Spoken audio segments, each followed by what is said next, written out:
story.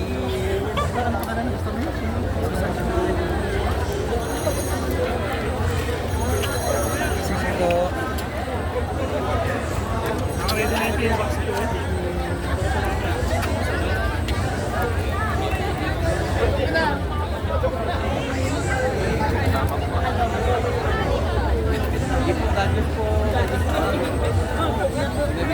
Hindi, may kasama ko sa wala.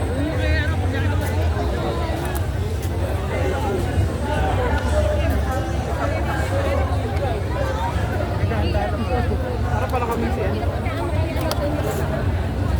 That's right.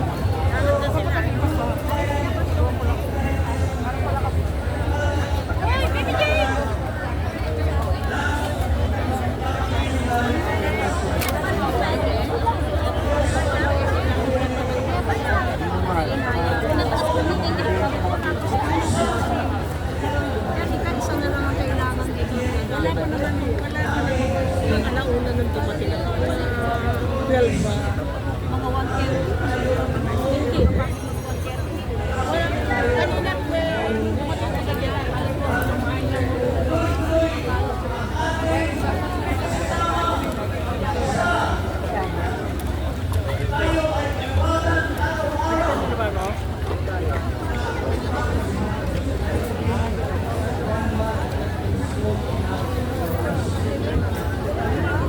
Nakabalik kami!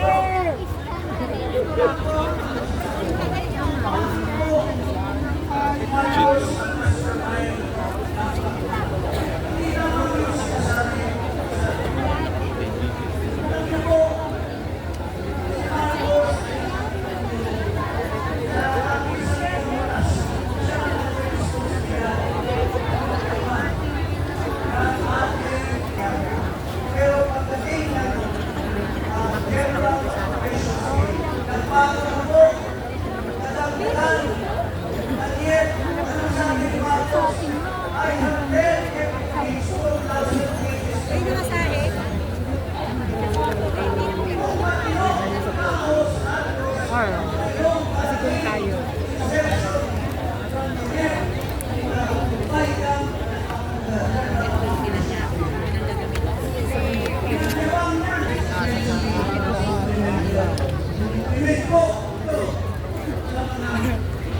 Those projects and substantive. Kaya po doon pa lamang huli na si Marcos dahil lamang sa pagkakataon niya doon sa general. We cannot, when ignorance, hindi siya pwedeng masinahin pa doon. Tapos nagkagandaan sa LTO, kinonfirm at may istimulate pa si Bukesa, corroborated by sa LTO. Mga kababayan, hindi ko na abaan pa ng pati. Ako po'y nagagalak na itong napakalaking crowd na andito ngayon, napakarami po ng mga agdiwa upang itigil na po. The time is the end for Mark. Iglesia ni Cristo na nandito, ang KOJC at ang kung mayroon man GIL at iba pang mga sekta na andito ngayon nagbigay sa atin ng lakas para manawagan na bumaba na si Marcos. Magandang gabi po sa inyo lahat. Yes! Mabuhay po kayo, Congressman. Thank you very much. Congressman Jing! Gusto po natin magpapasalamat din kay Attorney David Castillon, ang National President of the United Citizens Crime Watch and incumbent QC District 2 Councilor Tatay Rani Ludovica. At saka binabati ko rin si Paring Damian, ha? Paring Damian at saka si hangad ng pagbabago. Kapwa ko na nahihirapan sa sitwasyon po natin ngayon. Bago ho ang lahat, ako ay nagpapasalamat sa Ama na binigyan po na tayo ng pagkakataon na tayo po ay magkaisa ngayon. Ama ko, sadyang napakahiwaga mo Dahil ikaw lang po talaga, Ama, ang makapag-iisa sa sambayanang Pilipino. Ama, alam po namin na kami po ay nagkasala. Marami po kami mga kapatid dahil binenta ang aming mga boto. Nabudol po kami sa mga taong nagbalat kayo na sila ay lingkod bayan.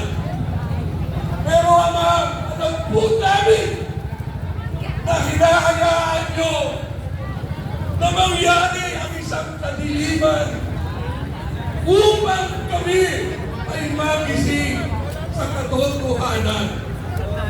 Kami po ay nananawagan sa kapwa ko lingkod bayan. Maging pulis pa po kayo. Maging sundalo kayo. Meron po tayong tungkulan sa ating tungkulin. Na sana po ay maging tapat po tayo sa bayan. Dahil ang bayan po ay binubuo ng tao. Mas po natin sana di magpalit ang personal natin na kukuha sa administrasyon ito. Dahil mas mahalaga ang pagpuli binibigay sa atin ng ating Ama. Kapwa ko, nalulungkulan sa gobyerno. Sana po, maging tapat tayo sa bayan at sa tao. Kung kaiwan ay nakikilaman sa gobyerno ito, ay sulat na alalahanin mo ang mga taong hirap na hirap na nilang nilalagasan. Sana ba isang milagro sa gawin ito na nakasama po namin ang kapwa lingkod bayan ng Armed Forces of the Philippines. Sa ating pong mga kapulisan, alam po namin may leadership tayong sinusunod.